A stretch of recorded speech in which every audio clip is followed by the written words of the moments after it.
컴퓨터 본체가 내뿜는 낮은 진동음만이 정적을 깨는 오후 3시. 삭막한 회색빛 건물 행복 주식회사 영업 2팀 사무실은 겉보기엔 여느 회사와 다를 바 없었다. 하지만 그 공간 속에는 오정연 대리, 그녀를 중심으로 형성된 미묘한 기류가 흘렀다. 정연은 오늘 가볍고 화사한 연분홍색 블라우스 차림이었다. 그녀의 자리 근처는 늘 남자 직원들의 쉼터였다. 오늘 그 쉼터의 중심에 선 사람은 유부남인 김진우 차장이었다. 김 차장은 50대에 접어든 나이에도 불구하고 정연 앞에서는 늘 긴장한 표정이었다. 차장님, 이거 어제 박 팀장님이 주신 자료인데 제가 이 함수를 도저히 못 찾겠어서요. 정연은 엑셀 파일을 내밀며 고개를 살짝 기울였다. 그 눈웃음과 함께 풍겨오는 향긋한 샴푸 냄새에 김 차장은 얼어붙은 듯 했다. 어디 봅시다. 정연 씨. 함수 말이죠. 김 차장은 속으로는 자신의 책상에 쌓인 보고서를 떠올렸지만 정연의 부탁을 거절할 용기는 나지 않았다. 네, 제가 아무리 이리저리 해봐도 역시 차장님이 해주셔야 완벽하게 될 것 같아요. 제 능력이 안 따라주네요. 정연은 콧소리가 섞인 말투로 김 차장을 칭찬했다. 그것은 남자의 자존심을 만족시키는 달콤한 독이었다. 정연 씨도 참 능력이 없다니.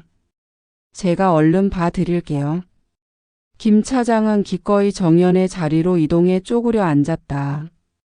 그는 정연의 일을 대신 처리하는 동안 정연은 태연하게 개인 스마트폰을 들고 인터넷 쇼핑몰을 탐닉했다.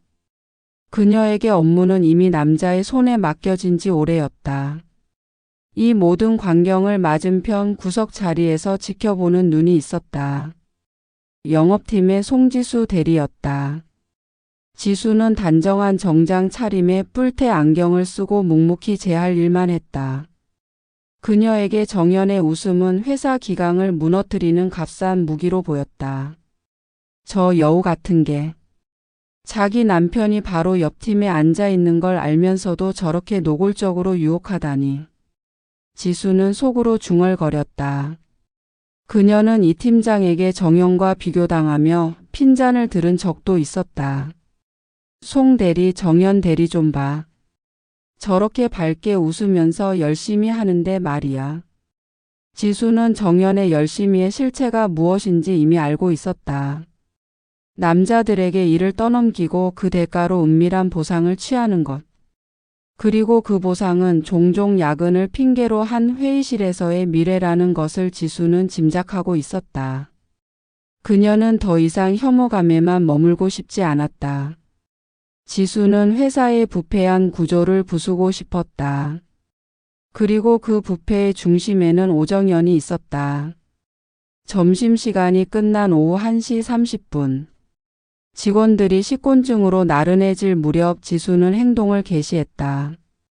그녀는 조용히 자리에서 일어나 화장실을 가는 척하며 잠시 IT 관리실이 있는 복도로 향했다. 그곳에는 회사 전체의 네트워크와 회의실 시스템을 원격으로 제어하는 관리용 PC가 있었다. 지수는 미리 파악해둔 관리자 비밀번호를 입력하고 대회의실 화상회의 시스템에 접근했다. 그녀는 그곳의 웹캠 설정으로 들어갔다. 고성능의 웹캠은 상시 전원이 들어와 있었지만 녹화 기능은 수동으로만 작동하게 되어 있었다. 녹화 시작. 지수는 녹화 기능을 상시 활성화로 바꾸고 녹화 중임을 알리는 표시 등은 비활성화했다. 카메라 렌즈 옆에 작은 녹색 불빛은 꺼진 채 카메라는 이미 작동하고 있었다. 그리고 녹화된 파일은 자동으로 회사의 클라우드 서버 깊숙한 곳, 보안이 철저한 시스템 로그 폴더에 암호화되어 저장되도록 경로를 설정했다. 이 경로는 극소수의 관리자만이 접근할 수 있었고 지수는 그중 한 명이었다. 모든 설정은 1분도 채 걸리지 않았다. 그녀는 아무 일도 없었다는 듯이 IT 관리실을 빠져나와 자리로 돌아왔다. 이 모든 것은 업무 시간 중 동료들이 모니터에 집중하고 있는 틈을 타 이루어졌다. 그날 저녁 6시. 사무실은 조용해지기 시작했다. 정연은 남편에게 급한 야근 메시지를 보냈다. 지수는 자신의 노트북 가방을 챙겼다. 그녀는 평소처럼 칼퇴하는 것이 자연스러웠다. 그녀는 퇴근하는 척 출입문을 향해 걸어갔다. 저녁 7시 정연의 자리 근처에서 유부남인 이 과장이 조용히 일어섰다. 이 과장은 낮에 정연에게 가장 헌신적이었던 남자 중 하나였다. 그는 퇴근하는 척 정연과 눈이 마주치자 은밀하고 짧은 눈빛 교환을 했다. 그들의 눈빛에는 공적인 동료애가 아닌 사적인 약속이 담겨 있었다. 이 과장은 출입문 쪽으로 걷다가 화장실 쪽으로 몸을 돌렸다. 그리고는 복도를 되돌아 대회의실 문 앞에 섰다. 그는 문을 열고 안으로 들어갔다. 정연은 이 과장이 들어간 것을 확인하고 자신의 스마트폰을 끄고 자리에서 일어났다. 그녀의 얼굴에는 어딘가 모를 기대감이 서려 있었다. 그녀는 조용히 대회의실로 향했다. 문이 닫히고 그 안에서 두 사람의 은밀한 미래가 시작되었다. 다음 날 아침 9시 정각. 송지수 대리는 평소와 다름없이 출근했다. 그녀의 얼굴에는 어젯밤의 행동으로 인한 어떤 동요도 비치지 않았다. 지수는 겉으로는 묵묵히 자신의 업무용 컴퓨터를 켰지만 그녀의 신경은 온통 어제 녹화를 시작한 대회의실 카메라에 쏠려 있었다. 출근 직후 그녀는 잠시 자리를 비웠다. 회의록 정리 때문에요. 라는 말을 남기고 영업팀과는 동떨어진 회의실 관리 PC가 있는 곳으로 향했다. 그녀는 그곳에서 조용히 어젯밤의 녹화 파일에 접근했다. 클릭. 암호화된 파일을 해제하고 미리 준비해둔 개인 USB 드라이브에 복사하는 데는 채 5분이 걸리지 않았다. 파일 이름은 화상회의로 위장되어 있었다. 지수는 사무실로 돌아와 자신의 자리에 앉았다.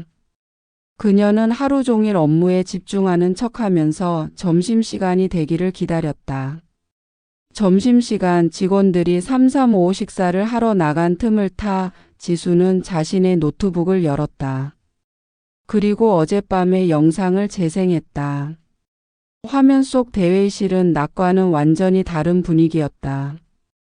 은은한 조명 아래 테이블 위에는 업무 자료 대신 커피잔 2개가 놓여 있었다.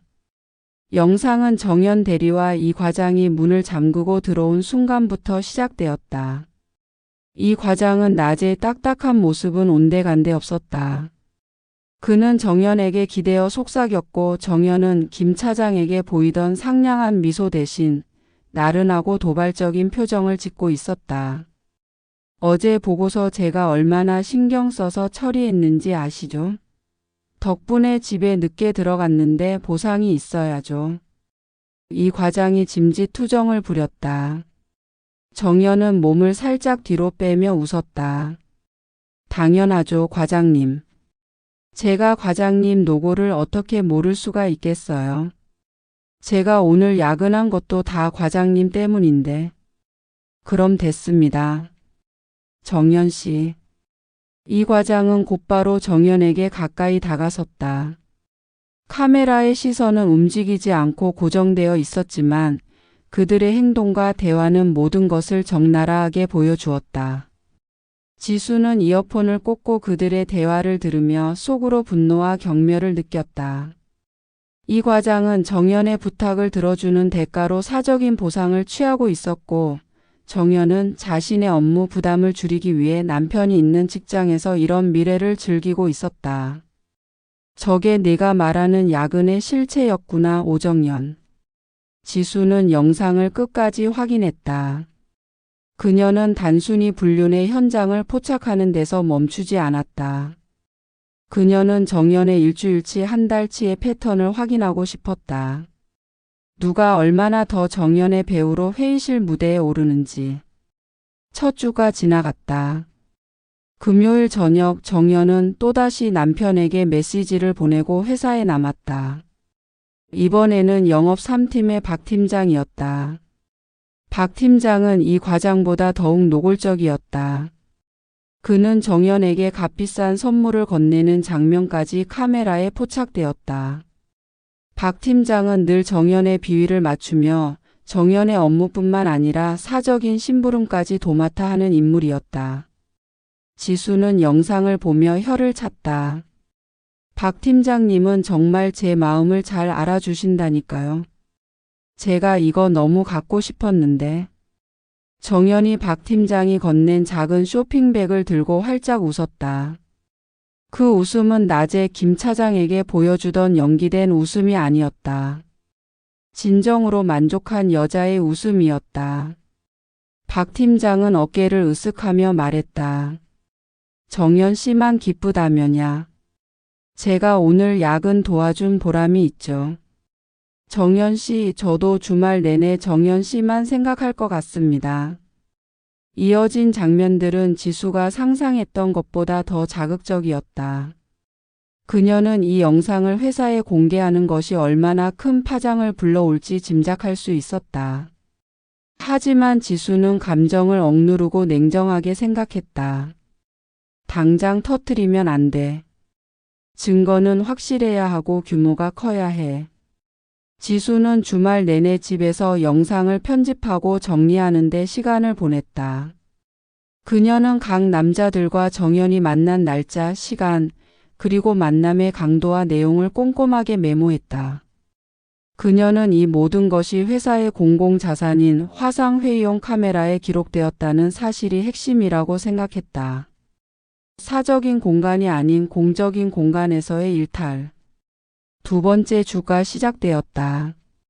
정연은 여전히 사무실의 여왕이었다. 김 차장은 정연의 책상에 새 커피잔을 가져다 놓았고 이 과장은 정연이 놓친 자료를 먼저 챙겨주었다. 그들의 얼굴에는 정연에게 잘 보여야 한다는 강박과 어쩌면 어젯밤의 은밀한 기억에 대한 만족감이 교차하는 듯했다. 화요일 저녁 지수는 새로운 얼굴을 영상에서 발견했다. 마케팅 부서의 신입사원 최민수 씨였다. 최민수 씨는 20대 후반으로 패기 넘치고 싹싹한 청년이었다. 그가 정연과 무슨 관계일까 지수는 의아했다. 하지만 회의실에 들어선 그의 얼굴에는 긴장감과 동시에 설렘이 가득했다. 정연 선배, 정말 저랑 만나 주셔서 감사해요. 솔직히 꿈인 줄 알았어요. 최 사원이 말했다. 정연은 이전의 남자들에게 보여주던 보상을 제공하는 여왕의 모습과는 달리 최 사원에게는 가르쳐주고 이끌어주는 누나의 모습을 보였다. 최 사원 긴장하지 마. 내가 회사가 얼마나 힘든 곳인지 잘 알지. 선배가 도와줄게. 최 사원 일은 내가 옆에서 다 챙겨줄 테니까 걱정하지 마. 그들의 대화는 다소 가벼웠지만 정연의 행동은 여전히 목표 지향적이었다. 그녀는 최 사원의 충성심과 젊은 에너지를 자신의 울타리 안에 가두고 싶어 하는 듯 보였다. 지수는 무서운 집념으로 영상을 수집했다. 그녀에게 이 작업은 정연에 대한 개인적인 복수를 넘어선 회사 정의 실현의 문제였다. 정연과 같은 사람 때문에 능력 있는 여성들이 좌절하고 남성들이 공과 사를 구분하지 못하게 되는 이 부패한 구조를 부수고 싶었다. 셋째 주가 되었다. 이번에는 유부남이 아닌 미혼인 총무부의 김 대리가 등장했다. 김 대리는 평소 정연에게 공개적으로 관심을 표현했던 인물이었다. 그들의 만남은 다소 급진적이었다. 대화는 짧았고 행동은 노골적이었다. 김 대리는 정연이 자신을 만나준다는 사실 자체에 흥분하는 듯 했다. 지수는 영상을 보며 씁쓸함을 느꼈다. 정연은 마치 사냥꾼처럼 회사 내의 다양한 계층, 다양한 위치의 남자들을 포섭하고 있었다. 유부남들에게는 죄책감과 대가를, 미혼 남성들에게는 꿈과 기회를 파는 듯 했다.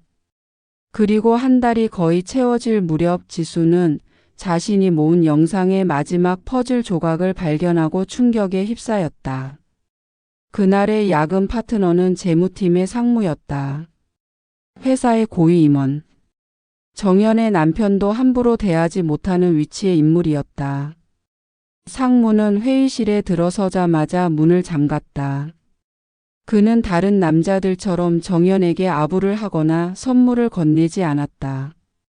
그는 정연에게 권위적인 태도를 보였고 정연은 다른 남자들에게 보여주던 여왕의 미소 대신 복종하는 듯한 표정을 지었다.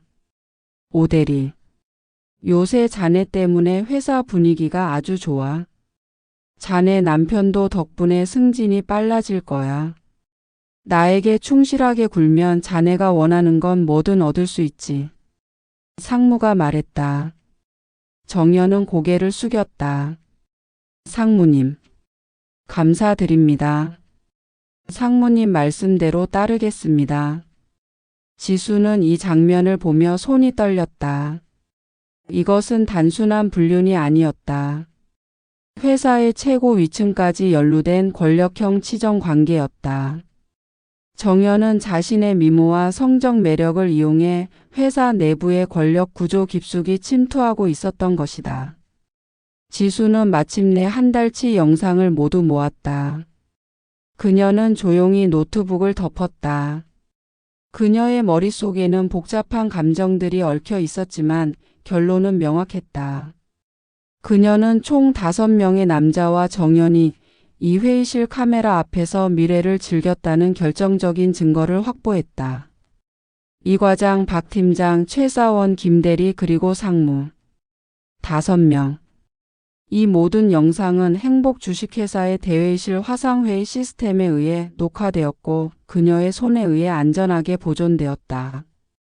지수는 이제 이 폭탄을 언제 어디에 터뜨릴지 계획해야 했다. 하지만 그녀의 얼굴에는 서두르거나 흥분하는 기색이 없었다. 그녀는 조용한 사냥꾼이었다. 그녀의 복수는 완벽하게 계획되어야만 했다. 폭풍 전에 고요만이 사무실을 감싸고 있었다. 한 달이 지난 후 송지수 대리의 노트북 안에는 행복 주식회사의 가장 은밀하고 부패한 민낯이 고화질 영상 파일로 고스란히 저장되어 있었다. 그녀는 한치의 오차도 없이 오정연 대리가 회사 공용 자산인 대회의실 웹캠 앞에서 총 5명의 남자와 미래를 즐긴 기록을 확보했다. 이 과장, 박 팀장, 최 사원, 김 대리 그리고 권력의 정점인 상무까지. 이들은 정연의 업무 대행, 선물, 젊은 에너지 그리고 회사 내의 이권과 승진을 대가로 정연의 요구에 응했다. 지수는 더 이상 서두르지 않았다. 그녀에게는 이미 충분하고도 넘치는 증거가 있었다. 이제 중요한 것은 언제 그리고 어떻게 이 폭탄을 터뜨릴 것인가 하는 문제였다. 그녀는 단순히 정연을 공경에 빠뜨리는 것 이상의 회사 내부 구조를 뒤흔들 완벽한 시나리오를 구상해야 했다. 금요일 오후 늦은 시간 사무실의 분위기는 주말을 앞두고 다소 느슨해져 있었다. 정연은 여전히 왕자에 앉아 있었다. 그녀는 남편이 잠시 자리를 비운 틈을 타 옆팀 팀장에게 점심 메뉴를 추천해 달라며 애교 섞인 부탁을 건네고 있었다. 그녀의 얼굴에는 어떤 불안이나 죄책감도 없었다. 그녀는 자신이 완벽하게 모든 것을 통제하고 있다고 믿는 듯 했다.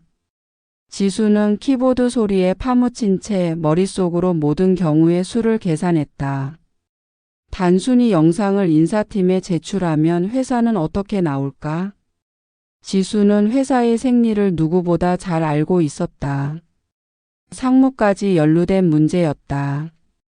인사팀은 분명히 이 문제를 덮으려 할 것이고 정연은 징계를 받겠지만 개인의 사생활 문제로 축소될 가능성이 높았다. 오히려 영상을 유출한 자신에게 회사 기밀 유출, 도청 등의 누명을 씌울 수도 있었다. 특히 상무의 권력이 개입된다면 더욱 그랬다. 그녀의 계획은 역풍을 맞을 수 있었다. 송 대리 벌써 퇴근 준비해? 오늘은 좀 일찍 가네. 김 차장이 퇴근 가방을 들고 지나가며 지수에게 인사를 건넸다. 김 차장은 정연의 배우 리스트에는 없었지만 정연의 커피를 챙겨주는 충성스러운 시종이었다. 네, 차장님. 주말에 중요한 일이 있어서요. 지수는 짧게 답하며 미소를 지었다. 내부적으로 해결해서는 안 돼. 이 사실은 회사 내부가 아닌 회사를 둘러싼 외부의 시선에 노출되어야 해. 지수는 결론을 내렸다. 그녀의 시선은 정연의 남편, 그러니까 정연이 야근을 핑계로 속이고 있는 그 남자에게로 향했다. 그는 성실하고 조용한 사람이었다. 회사에서는 정연의 밝은 이미지 덕분에 와이프 복이 있는 남자로 불리기도 했다. 지수는 그가 이 사실을 알게 되면 무너질 그의 삶을 생각했다. 그러나 지수는 동정심에 휘둘리지 않았다. 정연의 남편 또한 아내의 눈에 보이지 않는 노동력을 제공받고 이득을 취하고 있는 이 부패한 구조의 일부였다. 그들의 행복은 다른 사람들의 불쾌함 위에 쌓여 있었다. 지수는 개인 노트북을 열었다. 그녀는 영상 파일을 편집하기 시작했다. 5명과의 만남을 시간 순서대로, 그리고 각 남자가 정연에게 어떤 대가를 지불했는지 명확히 알 수 있도록 짧게 요약했다. 불필요하게 자극적인 부분은 과감하게 잘라내고 거래와 권력형 치정의 성격만을 강조했다. 최종 편집본은 5분 남짓이었다. 이게 바로 너의 5인조 플레이야, 오정연. 지수는 노트북 화면을 응시하며 차갑게 중얼거렸다. 그녀는 이 영상을 회사 내부망이 아닌 전혀 다른 경로를 통해 세상에 공개할 계획을 세웠다. 그녀가 생각한 곳은 회사의 평판에 치명타를 입힐 수 있는 외부 언론이나 인터넷 익명 게시판이 아니었다. 그녀는 더욱 파괴적이고 은밀한 경로를 선택했다. 지수는 회사가 가장 취약할 때를 노렸다. 바로 전사 워크숍이었다. 2주 후 행복 주식회사는 창립 30주년 기념 전사 워크숍을 진행할 예정이었다. 전 직원이 모이는 자리이자 외부 투자자들이나 관계자들도 일부 참석하는 큰 행사였다. 그때다. 모두가 모여 회사의 미래를 이야기하고 화합을 다짐할 때, 그들의 위선이 가장 적나라하게 드러날 때, 지수는 워크숍 당일 아침 회사의 모든 홍보 채널이 가장 활성화될 시간에 맞춰 이 영상을 공개할 계획을 세웠다. 그녀는 최종 파일을 암호화하여 클라우드 서버에 업로드했다. 그리고 익명성이 보장된 해외 서버를 통해 지정된 시간에 특정 주소로 영상 링크와 함께 짧은 설명이 담긴 메일을 발송하도록 예약 설정했다. 그 특정 주소는 회사의 사회이사 및 주요 언론사의 담당 기자에게로 이어지는 은밀한 배포 리스트였다. 지수는 모든 준비를 마치고 노트북을 닫았다. 그녀는 깔끔하게 정리된 책상을 바라봤다. 그녀의 마음속에는 이제 어떤 망설임도 없었다. 그녀는 정의를 구현하는 것이 아니라 부패한 질서를 파괴하는 복수를 실행할 참이었다. 2주 후 행복 주식회사의 창립 30주년 기념 전사 워크숍 날 아침. 행사는 서울 외곽의 대형 리조트에서 진행되었다. 이른 아침부터 임원진과 사회이사, 주요 협력사 관계자들이 로비에 모여들었고 직원들은 335 모여 행사에 대한 기대감과 피곤함을 감추지 못했다. 오정연 대리 역시 남편과 함께 워크숍에 참석했다. 그녀는 화려한 원피스 차림으로 여전히 남자 직원들의 시선을 한 몸에 받으며 밝게 웃고 있었다. 송지수 대리는 평소와 다를 바 없는 단정한 복장으로 사람들 틈에 섞여 조용히 상황을 관찰했다. 그녀의 내면은 차갑게 끓어오르고 있었지만 겉으로는 완벽하게 평온했다. 오전 9시 정각. 워크숍의 공식적인 시작을 알리는 개회사가 시작되었다. 김동혁 사장이 무대에 올라 회사의 비전과 미래에 대해 열변을 토하고 있었다. 리조트 로비와 회의장 곳곳에 설치된 대형 스크린에는 사장의 연설 장면이 생중계되고 있었다. 그때 지수가 미리 예약해둔 발송 시스템이 작동했다. 익명성이 보장된 해외 서버를 통해 지수가 지정한 사회이사와 주요 언론사 기자 몇몇의 이메일 계정으로 하나의 링크가 담긴 메일이 전송되었다. 제목은 간결했지만 충격적이었다. 행복 주식회사의 은밀한 거래와 권력형 치정 고발 영상. 메일이 발송되고 5분 후 첫 번째 반응이 터져 나왔다. 로비 한쪽에 모여 있던 사회이사 중 한 명이 자신의 태블릿 PC를 바라보며 흠칫 놀랐다. 그는 놀란 표정을 감추지 못하고 옆자리의 다른 이사에게 화면을 보여주었다. 곧이어 이사회 그룹 전체에 웅성거림이 퍼졌다. 이게 대체 뭡니까? 말도 안 돼. 그들의 표정은 당혹감과 충격으로 물들었다. 몇몇 기자들 역시 행복 주식회사 사장 연설보다 더 흥미로운 특종을 발견했다는 듯 은밀하게 키보드를 두드리기 시작했다. 그리고 그 순간 지수가 계획했던 또 하나의 복수 장치가 작동했다. 워크숍 장소의 네트워크는 회사 클라우드 서버에 직접 연결되어 있었다. 지수는 이전에 설정해둔 긴급 서버 자동 알림 기능을 이용했다. 서버의 보안 시스템이 대규모 외부 접근을 감지하면 자동으로 메인 스크린에 경고 메시지를 띄우는 시스템이었다. 지수는 그 경고 메시지 대신 자신의 영상 링크가 강제로 재생되도록 조작해 놓았던 것이다. 사장님, 잠깐만요. 스크린에 문제가 생긴 것 같습니다. 사회자의 다급한 목소리가 울려 퍼졌다. 사장의 연설이 중단되고 메인 회의장과 로비의 모든 대형 스크린에 갑자기 화면이 바뀌었다. 흰색 바탕에 검은색 글씨로 짧은 문구가 떠올랐다. 본 영상은 행복 주식회사 대회의실 웹캠으로 지난 한 달간 공식 녹화된 자료입니다. 잠시의 정적 후 5분짜리 편집 영상이 강제 재생되기 시작했다. 화면에는 오정연 대리가 이 과장, 박 팀장, 최 사원, 김 대리와 차례로 미래를 즐기는 장면들이 빠르게 교차 편집되어 흘러나왔다. 낮의 업무 부탁과 밤의 은밀한 만남이 대비되었고, 특히 유부남들과의 거래, 젊은 사원의 포섭, 그리고 고위 임원인 상무와의 권력형 치정 장면이 시간대별로 정확하게 편집되어 있었다. 영상에는 오정연이 상무에게 복종하는 듯한 대화도 선명하게 녹음되어 재생되었다. 상무님 말씀대로 저는 상무님 지시만 따르겠습니다. 회의장은 순식간에 아수라장이 되었다. 수백 명의 눈동자가 대형 스크린에 고정되었고 웅성거림은 이내 충격의 비명과 분노의 술렁거림으로 변했다.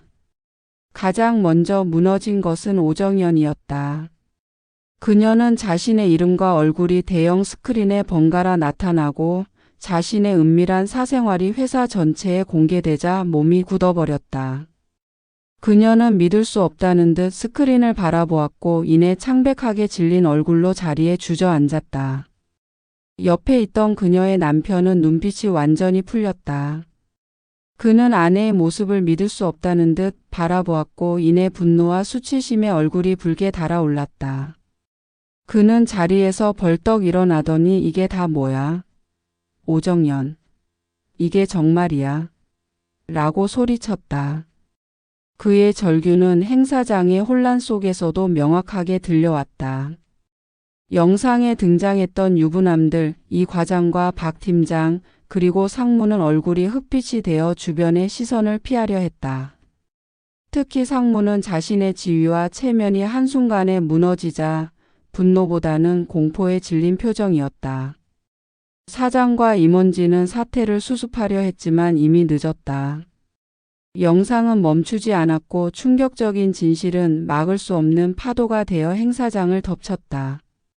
사장은 IT팀을 향해 고함을 질렀지만 시스템은 외부 서버의 지령에 의해 완벽하게 통제되고 있었다.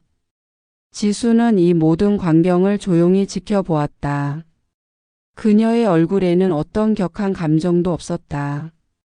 다만 자신이 의도했던 대로 오정연의 왕국이 무너지고 그를 통해 이득을 보려 했던 남자들의 위선이 만천하에 드러나는 것을 확인하는 차가운 만족감만이 있었다.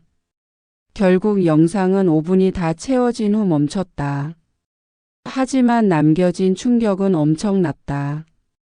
기자들은 이미 이 특종을 놓치지 않기 위해 휴대전화를 들고 취재에 열을 올리고 있었다.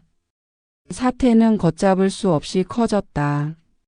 워크숍은 즉시 중단되었고 직원들은 삼삼오오 모여 믿을 수 없는 이야기를 주고받았다. 오정연은 남편의 절규와 사람들의 손가락질 속에서 완전히 무너져 내렸다. 그녀는 이제 더 이상 회사 안의 여왕이 아니었다. 그녀는 모두가 피하는 불륜녀이자 권력형 치정의 도구였다. 이후 며칠 동안 행복 주식회사는 풍비박산이 났다. 재무팀 상무는 사퇴했으며 이 과장과 박 팀장 등 연루된 유부남들은 징계위원회에 회부되었다. 회사는 주가가 폭락했고 외부에서는 성상납과 치정이 난무하는 회사라는 비난에 시달렸다. 오정연은 사건 당일 무너진 채 병원으로 실려갔고 곧바로 회사에 사직서를 제출했다. 그녀의 남편은 이혼 소송을 제기했다. 그녀의 화사한 미소와 애교는 이제 세상에서 가장 추악한 스캔들의 상징이 되었다. 송지수는 이 모든 혼란 속에서도 평소처럼 출근했다. 아무도 그녀가 이 모든 일의 배우라는 것을 짐작하지 못했다. 그녀는 그저 조용히 자신이 원래 하던 업무에 집중했다. 사무실은 삭막했지만 적어도 그녀에게는 정의로운 공간으로 다시 돌아온 것처럼 느껴졌다. 그녀는 창밖을 바라보며 나지막이 중얼거렸다. 끝났다. 그것은 단순한 끝이 아니었다.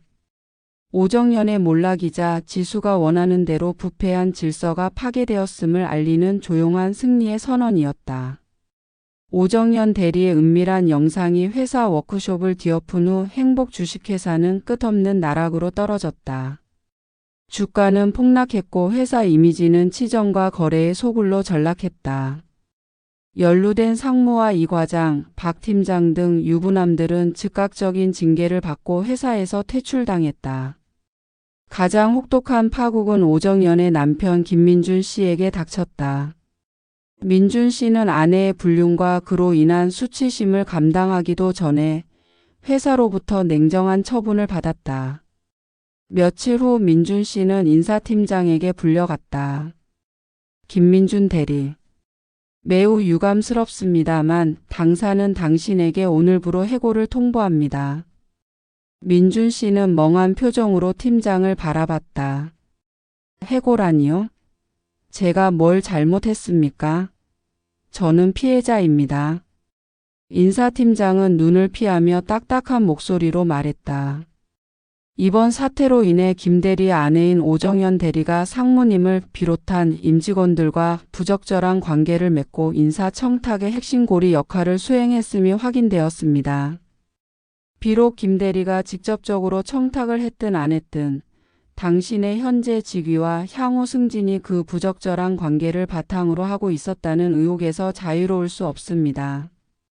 당신이 계속 근무하는 것은 회사의 도덕성과 기강 회복에 도움이 되지 않는다고 판단되었습니다.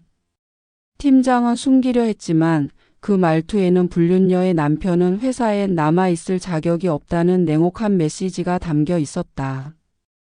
회사는 민준 씨를 부패한 관계의 수혜자로 규정하고 꼬리 자르기를 통해 조직의 순결성을 회복하려 한 것이다.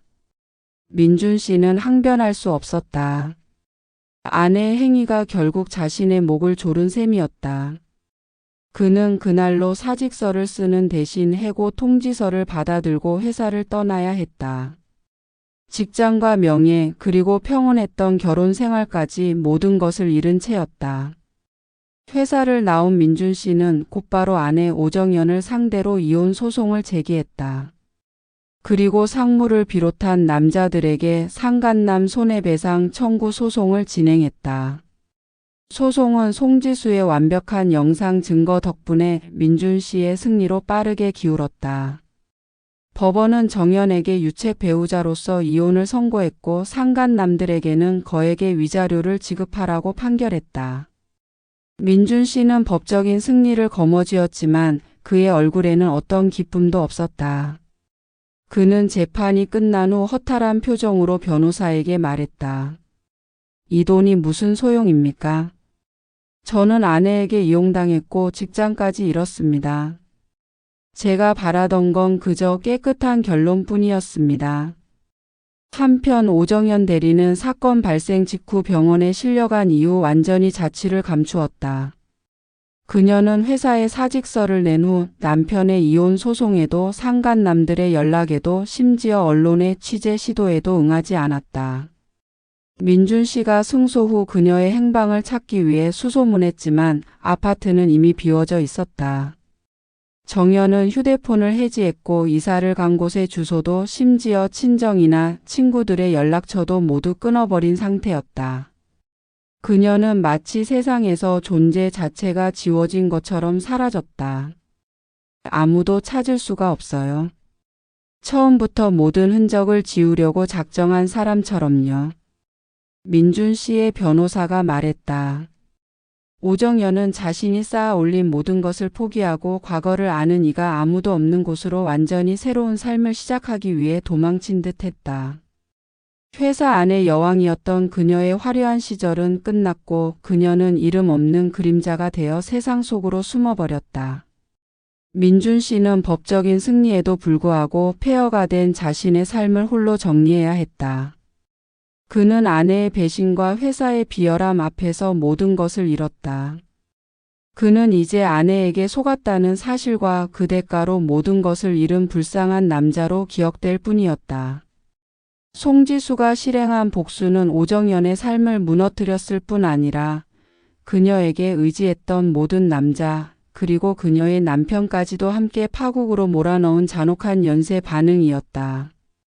사무실에는 여전히 긴장감이 감돌았지만 이제 그 누구도 웃음이나 호의를 이용해 회사에서 특권을 누리려 하지 않았다.